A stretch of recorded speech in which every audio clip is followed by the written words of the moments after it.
power rankings, kind of do a run through with that with you, Marlon, since we're here right now. And I'm going to go ahead and go to that page. This is the Ringer. This is their power rankings, what they have.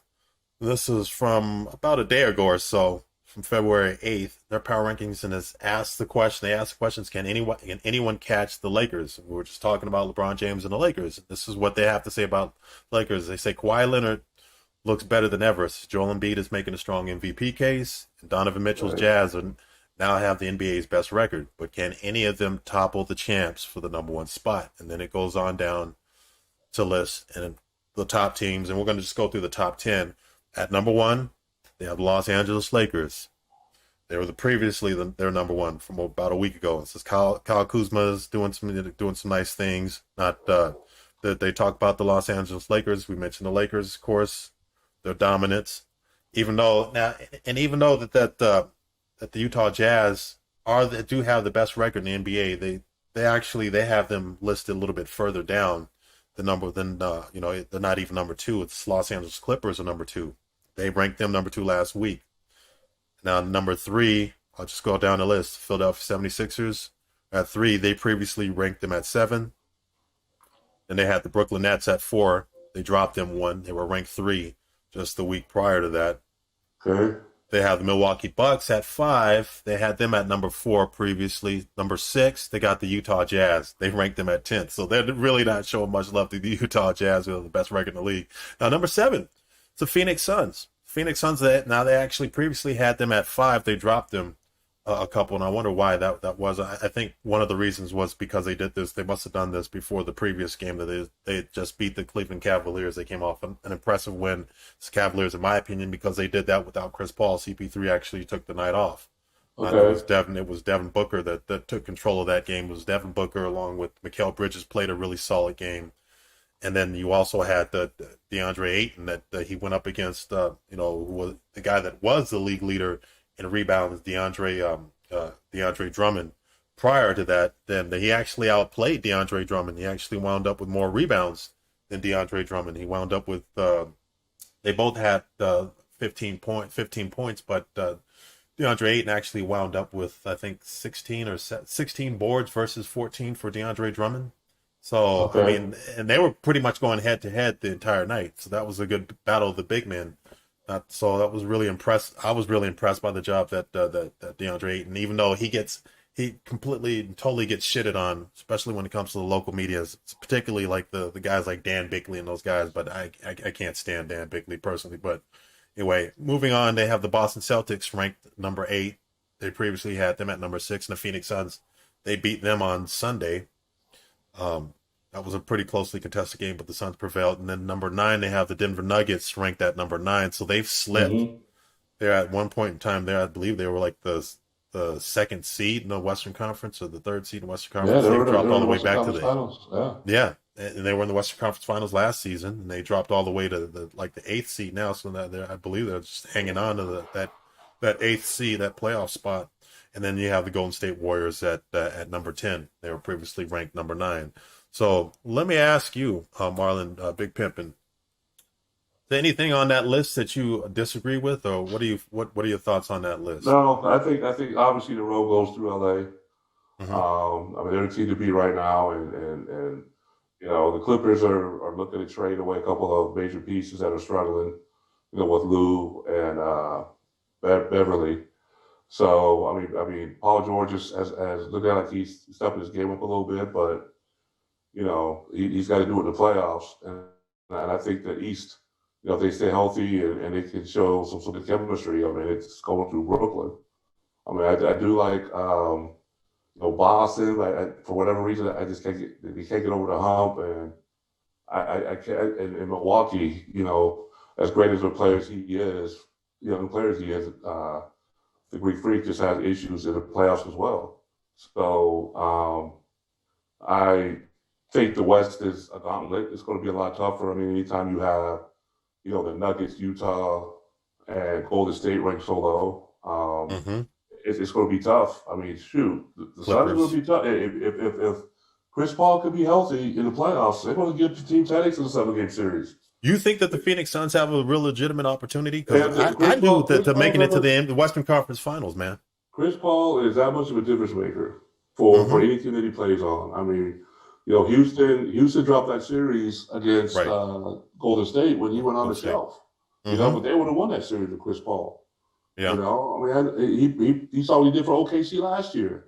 Right. And, Against Houston, yeah, I ironically. mean, and he was a catalyst for those Clippers teams. We had other issues as well, but Chris Paul was, at one point the best point guard in the league, and he's still playing.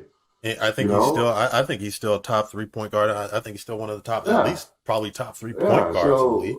He's So what, they're, third in assist right now. yeah. So I think if he stays healthy, yeah, they're definitely going to be tough in a 7-game series.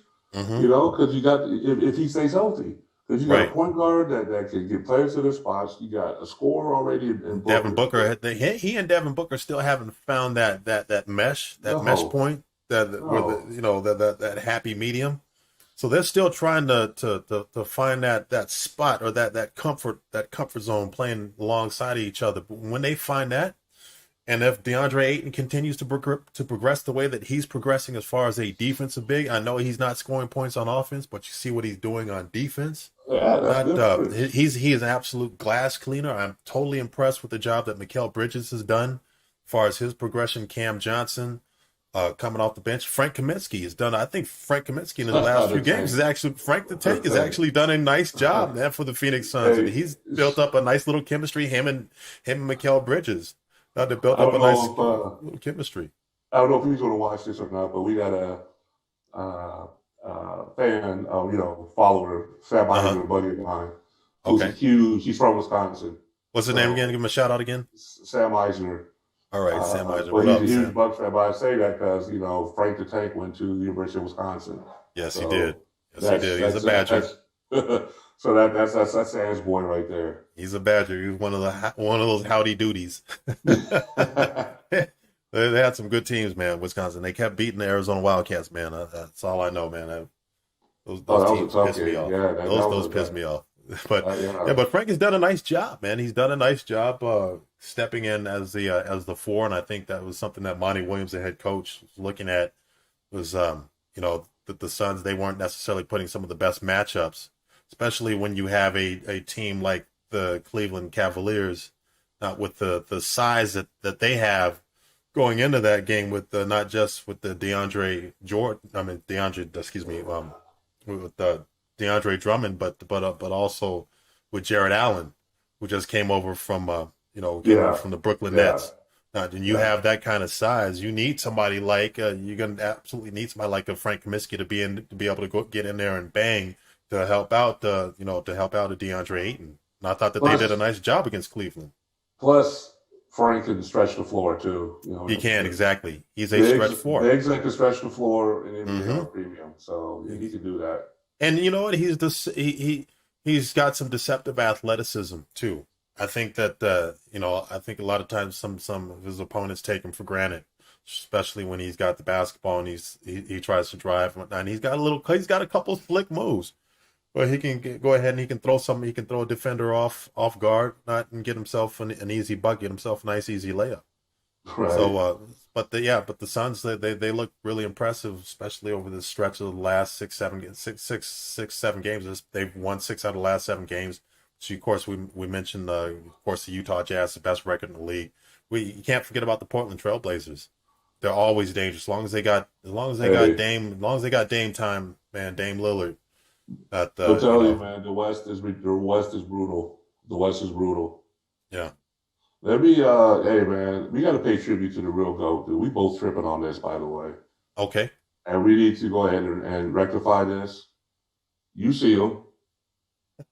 You Of see course. him. You're That's the nature boy. The that's nature boy. the GOAT right there. You know That's what? Somebody put up somebody put up a funny like a meme or whatever. I'm gonna look. I'm gonna see if I can if I can find that. Let's see, Ric Flair. You're talking about all time championships, right? oh yeah, of All time course. belts. Come Let's on, see man. Of course. She got like that. 16 belts, 16 or world championships, and I know he was 6 times in the WCW. Right. Two-time WWE. Come on, man.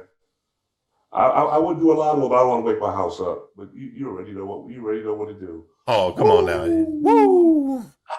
Jet flying, limousine riding. Woo! Son of a gun. Yeah, I can't find the meme, man. No, that's But all yeah, right. Ric Flair is the man, man. I grew when I was in college. I remember the WCW days, man. And of course, I remember going back to the AWA days, man. When he Oh, was wrestling TBS. for on TBS way back in the days, back in the '80s, man. Ric Flair was always my dude, man. Ric, Yes. Ric Flair was my way. Me and my partners, me and my friends, we used to hang out. It was me, guy Richard, a guy named Mark, and guy named Dave. And myself. We used to call ourselves the Four Horsemen. We used to go out to the clubs and the bars and call Oh, ourselves the dude, Four yeah. Horsemen, man. And we used to kick up some dirt, man. And we act a damn fool, man. We go in the clubs and act a damn fool. We call ourselves the Four Horsemen based off the Four Horsemen from WCW days, man.